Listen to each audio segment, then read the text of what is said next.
believe it's November already. Good morning. Welcome to Race Day. I'm Rick Benjamin, just back from Phoenix, and we're ready for what could be the decisive day in the chase for the Winston Cup title here in 1997. We'll get things underway out west. NASCAR's Winston Cup stars in their penultimate run of the season today on the Phoenix Mile, 310 laps. The Duralube 500K. The championship could indeed be decided today. Let's take you out to the land of the sun, where our Eli Gold is standing by to call the action today. Looks like the weather's beautiful out there. It is. Plus, of course, I'm honored to be standing in exactly the same spot where you yourself were standing just a couple of days ago. I left my X there for you. You did. Doesn't get a whole lot better than this. I'll tell you, the weather is gorgeous, and the storylines just continue to mount. Obviously, everybody is talking about the NASCAR Winston Cup Championship, which could mathematically be wrapped up today by Jeff Gordon, which would make him the youngest driver to ever win 2 NASCAR Winston Cup titles. If not today, then obviously the battle goes on to Atlanta. But as for this race itself, how about Bobby Hamilton? We knew the Pontiac was going to be tough last Monday at Rockingham. Well, here's what happened here on Friday. Again, just about a year after the car went to victory lane, Bobby Hamilton takes the king back to the Busch pole. Yet again, a super run for the STP racing team. Now, as for the others, you'll note that in the top 10 qualifying effort, you'll see only one driver, Dale Jarrett, who was battling for the NASCAR Winston Cup title. And there is Dale, starting in the 9th spot. Although the other 2 men both check in the top 14. Other qualifiers of note, there you see where Jeff Gordon and Mark Martin find themselves. Bill Elliott was not particularly good in qualifying, but he was the quickest driver here yesterday in the final practice session. So Bill Elliott certainly one of those who could be considered a serious threat for the win here later this afternoon. But down in the garage area right now, a lot of changes going on. Bobby Labonte's team made a good number of changes on their car this morning, but Bobby Hamilton's just sitting back and waiting. He's on the pole looking for a back-to-back victory, and he's standing by with Matt Yoakum in the garage. Well, Eli, pole sitter Bobby Hamilton picks up where he left off last October, leading the field to green. Bobby, you've got the same cars last year. Can you get the same results? Well, we hope so, but, you know, as competitive as Winston Cup racing is, you know, somebody always gets better every year, and there's a lot of good race cars here. And as the race goes, pit strategy and things like that can take place, and then all of a sudden you make the wrong decision in the pits, you end up 10th or 15th or so. But real happy with the way the car done yesterday. What we need is it to be about 95 degrees, the racetrack to get real slick, and I think we'll be in real good shape. The King made you a $100,000 bet last week for a win. Is there any bets this week? I can't get him to do that no more. I think that's over with for the year. Well, he had a big payday last week. He hopes for another one today. But, Eli, no driver has ever won at Phoenix starting on the front row. Well, we'll all find out how it does shake down later this afternoon. We'll be with you with our pre-race coverage and, of course, the entire day's doings. Rick, it's a 43-car starting field here today. That in its own right is not unusual, but the fact that Ricky Craven starts 43rd, that has generated some talk here in the Valley of the Sun. Yeah, it sure has. A lot of talk about that Friday and yesterday. Thanks a lot, Eli. We'll get back to Phoenix in a couple of moments. As Eli mentioned, Ricky Craven starts today's show back in 43rd, and that raised some eyebrows and some questions in the garage area this past couple of days. Craven had used all 7 of his regular provisionals already this year coming into Phoenix. His qualifying run Friday too slow to make the top 38. Despite that, Craven will run today while Wally Dallenbach, Morgan Shepherd, and Gary Bradbury go home. That's why our spokesman Kevin Triplett and Craven crew chief Andy Graves fill us in on the situation. We talked to Mike Helton and Gary Nelson this morning because we really felt the track was going to slow down. And at that point in time, they even showed us it's in black and white in the entry blank there. And that's NASCAR's call, and I'm just glad we're in the show. There is a provisional that's unique to Phoenix. It was unique to Phoenix this year for anyone who finished in the 1997 NASCAR Winston West Series in the top 10, the highest finishing driver. Butch Gilliland, the Winston West champion, entered this race but did not show up. That provisional would have gone to him. When it did not, it stipulates in the entry blank, if not used by current division, it will revert to other division, which in this case is Winston Cup. So that gives us another provisional. And with 46, 47 cars trying to make every race, we've done everything we can do in the last 4 or 5 years to get as many cars in the race as we can. So Craven will start shotgun on the field today, 43rd in the Budweiser Chevrolet. One other note, as we mentioned, Jeff Gordon can all but lock up the 1997 championship today. All he has to do is gain 26 points on Mark Martin, and depending where they run, that could be 6 positions in the final finishing order. The point lead for Gordon now 125. That would mean that Jeff would only have to start the race in Atlanta in 2 weeks to claim his second Winston Cup title in 3 seasons. We'll have more on that. We'll be following Gordon's progress, of course, for you later this afternoon. When we continue on race day, NASCAR's Truck Series part of the Desert excitement this weekend. A couple of teammates beating and banging on each other for the Saturday win. We'll show you the late race shootout when we return. Race Day is brought to you by Mopar, Chrysler Corporation Parts, and the Chrysler, Plymouth, Dodge, Jeep, and Eagle dealers who sell and install them. Back with our Mopar Performance Update. The NASCAR Craftsman Truck Series season winding down. Going into yesterday's GM Goodwrench 300 at Phoenix, Jack Sprague had a real shot at clinching his first major NASCAR crown with one race still to go. You had to like Jack's chances. He won the last 3 Truck Series rounds at Phoenix, but things were different yesterday. Chances good for Mike Bliss Saturday. Bliss on the pole. He put the team ASE Ford up front quickly, running away from the field early on. Terry Cook, though, just before 50 laps, loses the 88 car coming out of the fourth, or the 88 truck, we should say. Lonnie Rush stays out, doesn't fit in the caution, finds himself in the lead until Jack Sprague gets going underneath on the backstretch to take the top spot. More troubles for Cook. Rick Crawford nails him with the 14. Terry gets the concrete hard. After halfway, the race comes to Sprague. He dominates for quite a while, out front unchallenged, while Bliss, the early leader, has clutch troubles that drop him back in the field. His question late, fuel mileage. Would Sprague have enough gas? It's a gas and go with 50 miles left while Ruttman stays out. Joe inherits the lead in the LCI truck. Rich Bickle fighting hard, trying to keep his title chances alive, but his chances go sour here, along with the motor in his Waltrip Chevrolet on lap 146. A couple of laps later, more troubles for Mike Bliss. Cuts down a right front tire, bounces off the third turn and fourth turn wall, and then fellow front row starter Brian Refter. Same thing, same spot, into the wall on lap 163. Leaves the race to the Roush Fords. Joe Ruttman in front of Chuck Bound. Battle of experience, and this battle goes to Ruttman, keeping Chuck at bay, his 4th win of the season. The war, meantime, goes to Sprague. Jack takes 3rd yesterday. Point lead over Bickle now 177 markers. Sprague needs only to start the Las Vegas race next week, win the 1997 championship. Here's your top 10. Bound in 2nd, Sprague. Kenny Irwin with a nice 4th. Corelli, the High Plains drifter, in 5th. Mike Bliss hanging on after that bounce off the wall for 10th. Race Day's Matt Yoakum wrapping up Saturday's duel in the desert. All eyes were on the championship fight as the trucks pulled into Phoenix. Jack Sprague failed to pull off the sweep, but he inched ever closer to the bigger prize, the championship. You know, I know it ain't official, but, well, it's the biggest thing we've ever done. All of us, Dennis, myself, the crew. I mean, it's great for everybody. It's been nerve-wracking. You know, I've tried real hard not to let it show, but, you know, anything like this is going to be nerve-wracking. You know, we did what we had to do, and it's almost over. We gave it everything we got, and, you know, a couple little bit short, but I always say you got to lose one before you win one, and Jack lost last year, and congratulations to them guys. You know, they ran us fair hard all year. Sprague may have stole the headlines, but the real winners today, the Roush boys, as the old guy, Joe Ruttman, pulled off the victory with his teammate, Chuck Bound, close behind. Jack makes the boys in Livonia that builds the engines make a lot of power with good fuel economy. That's the key to it. We have to give up a little bit on the start, but once we get up to RPM, it's just making it good power. I don't know how they do it. They won't tell me because I'm sure they know I'll tell everyone, which I would for a few bucks, but I got to be honest with you. I really wanted to win this thing. I wanted to beat Joe so bad I could taste it, but he was good too. I just, one chance. I had one opportunity there. He started wiggling a little bit off the second turn, and I thought maybe I'll get a shot at him, but a caution came out. He got the coolest tires off, and he was awful good too. In true NASCAR form, the championship will move to the series final race at Las Vegas. All Jack Sprague has to do is take the green flag, and he will be crowned the 1997 champion. In Phoenix, I'm Matt Yoakum for Race Day. Hey, thanks, Matt. Here's how the points do stand. 177 the margin between Sprague and Bickle. Rodman, Bliss, and Hornaday, the rest of the first 5 next week. Vegas will write the final chapter. When we continue on Race Day, more from Phoenix. We've heard from the pole sitter today. When we come back, the man starting alongside. Strong qualifying effort for Jimmy Spencer. We'll talk with Mr. Excitement when Race Day rolls on. Welcome back. You know, when the Duraloop 500 gets underway later this afternoon, our coverage at 1:30 Eastern here on TNN. The front row may be something of a surprise. Bobby Hamilton continuing his strong runs late in the year has the pole today of the STP Pontiac. Alongside will be Jimmy Spencer, Mr. Excitement's first front row start of the year, standing by now in Phoenix with our Steve Burns. Well, Jimmy Spencer's got a great starting spot on the outside of row 1. Jimmy, you guys are really hooked up, seems like. I think so, Steve. I'll tell you, the car ran really well yesterday in practice, yesterday morning and yesterday afternoon. 43 car's really, really strong.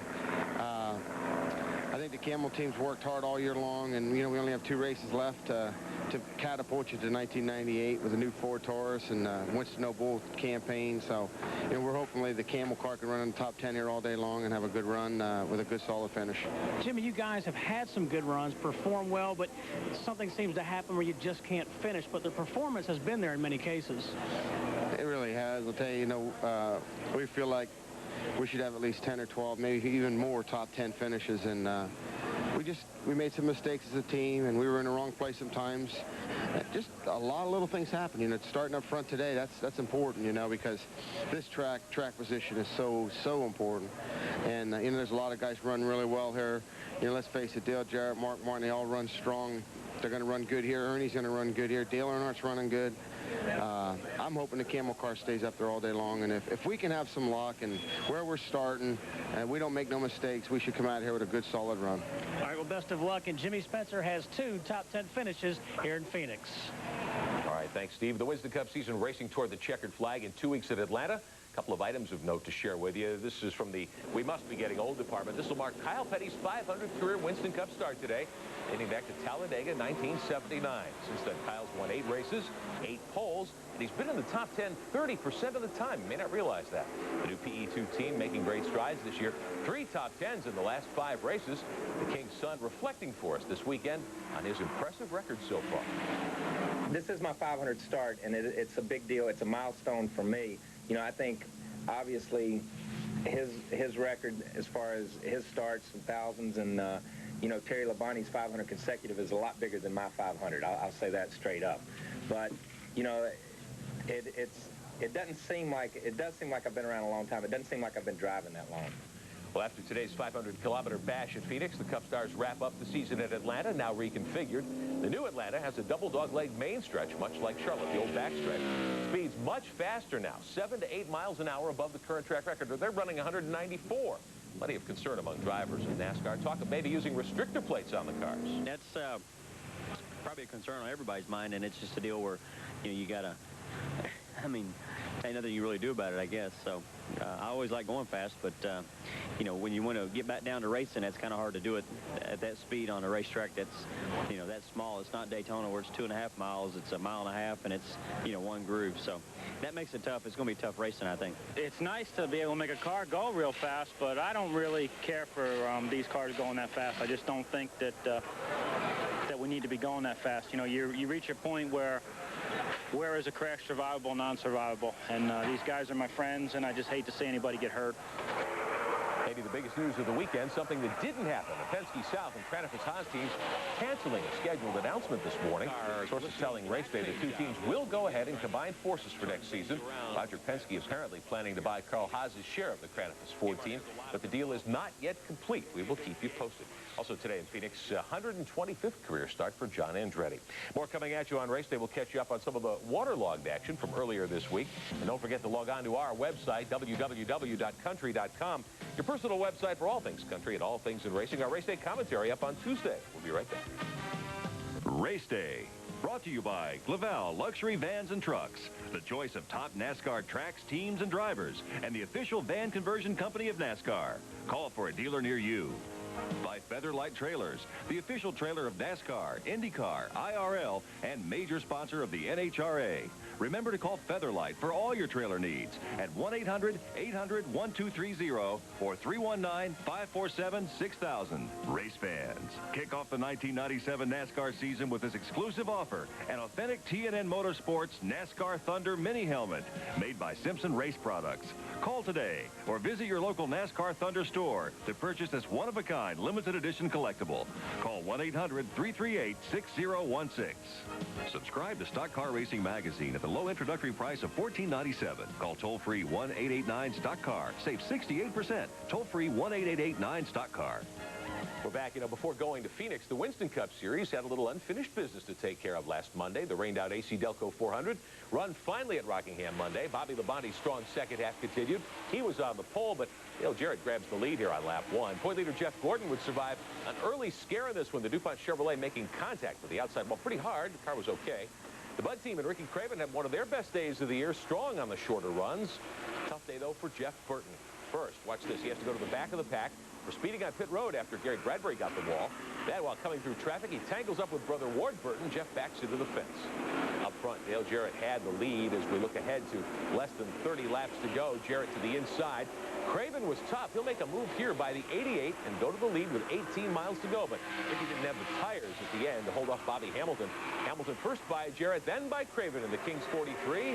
16 to go. He had the lead for good. Bobby Hamilton's first win in 1997. His second career victory, too.